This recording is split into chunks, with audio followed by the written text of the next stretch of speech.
नाग पंचमी पौराणिक कथा। प्राचीन काल में एक सेठ जी के 7 पुत्र थे। 7 के विवाह हो चुके थे। सबसे छोटे पुत्र की पत्नी श्रेष्ठ चरित्र की विदुषी और सुशील थी, परंतु उसके भाई नहीं था। एक दिन बड़ी बहू ने घर लीपने को पीली मिट्टी लाने के लिए सभी बहुओं को साथ चलने को कहा, तो सभी डलिया और खुरपी लेकर मिट्टी खोदने लगी। तभी वहां एक सर्प निकला, जिसे बड़ी बहू खुरपी से मारने लगी। यह देखकर छोटी बहू ने उसे रोकते हुए कहा, मत मारो इसे, यह बेचारा निरपराध है। यह सुनकर बड़ी बहू ने उसे नहीं मारा। तब सर्प एक ओर जा बैठा। तब छोटी बहू ने उससे कहा, हम अभी लौट कर आती हैं, तुम यहां से जाना मत। यह कहकर वह सबके साथ मिट्टी लेकर घर चली गई और वहां कामकाज में फंसकर सर्प से जो वादा किया था उसे भूल गई। उसे दूसरे दिन वह बात याद आई तो सबको साथ लेकर वहां पहुंची और सर्प को उस स्थान पर बैठा देखकर बोली, सर्प भैया नमस्कार। सर्प ने कहा, तू भैया कह चुकी है, इसलिए तुझे छोड़ देता हूं, नहीं तो झूठी बात कहने के कारण तुझे अभी डस लेता। वह बोली, भैया मुझसे भूल हो गई, उसकी क्षमा मांगती हूं। तब सर्प बोला, अच्छा, तू आज से मेरी बहन हुई और मैं तेरा भाई हुआ। तुझे जो मांगना हो मांग ले। वह बोली, मेरा कोई भैया नहीं है, अच्छा हुआ जो तू मेरा भाई बन गया। कुछ दिन व्यतीत होने पर वह सर्प मनुष्य का रूप रखकर उसके घर आया और बोला कि मेरी बहन को भेज दो। सबने कहा कि इसके तो कोई भाई नहीं था।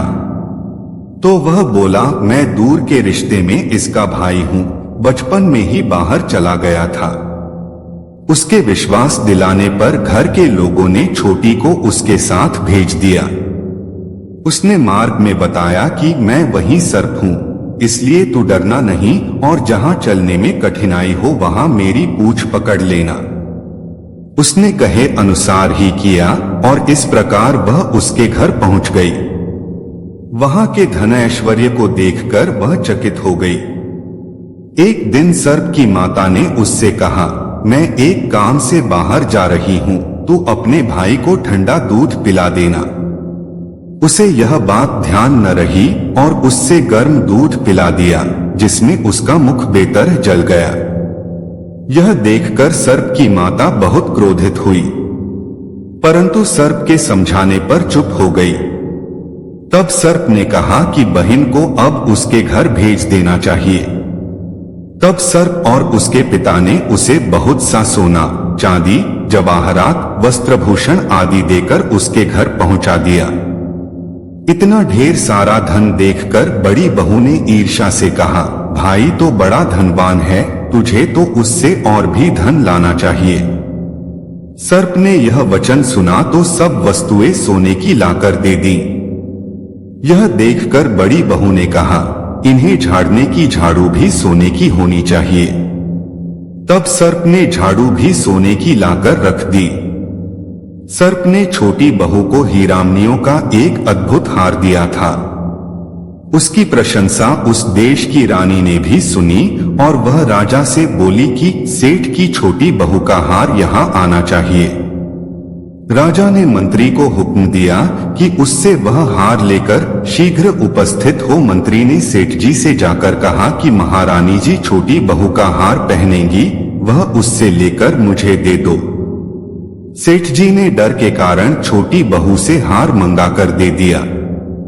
छोटी बहू को यह बात बहुत बुरी लगी। उसने अपने सर्प भाई को याद किया और आने पर प्रार्थना की, भैया रानी ने हार छीन लिया है, तुम कुछ ऐसा करो कि जब वह हार उसके गले में रहे तब तक के लिए सर्प बन जाए और जब वह मुझे लौटा दे तब हीरों और मणियों का हो जाए। सर्प ने ठीक वैसा ही किया। जैसे ही रानी ने हार पहना वैसे ही वह सर्प बन गया। यह देखकर रानी चीख पड़ी और रोने लगी। यह देखकर राजा ने सेठ के पास खबर भेजी कि छोटी बहू को तुरंत भेजो। सेठ जी डर गए कि राजा न जाने क्या करेगा। वे स्वयं छोटी बहू को साथ लेकर उपस्थित हुए। राजा ने छोटी बहू से पूछा, तूने क्या जादू किया है, मैं तुझे दंड दूंगा। छोटी बहू बोली, राजन धृष्टता क्षमा कीजिए, यह हार ही ऐसा है कि मेरे गले में हीरों और मणियों का रहता है और दूसरे के गले में सर्प बन जाता है। यह सुनकर राजा ने वह सर्प बना हार उसे देकर कहा, अभी पहनकर दिखा। छोटी बहू ने जैसे ही उसे पहना वैसे ही हीरो मणियों का हो गया। यह देखकर राजा को उसकी बात का विश्वास हो गया और उसने प्रसन्न होकर उसे बहुत सी मुद्राएं भी पुरस्कार में दी। छोटी वह अपने हार और इन सहित घर लौट आई। उसके धन को देखकर बड़ी बहू ने ईर्ष्या के कारण उसके पति को सिखाया कि छोटी बहू के पास कहीं से धन आया है। यह सुनकर उसके पति ने अपनी पत्नी को बुलाकर कहा, ठीक ठीक बता कि यह धन तुझे कौन देता है। तब वह सर्प को याद करने लगी। तब उसी समय सर्प ने प्रकट होकर कहा, यदि मेरी धर्म बहन के आचरण पर संदेह प्रकट करेगा तो मैं उसे खा लूंगा।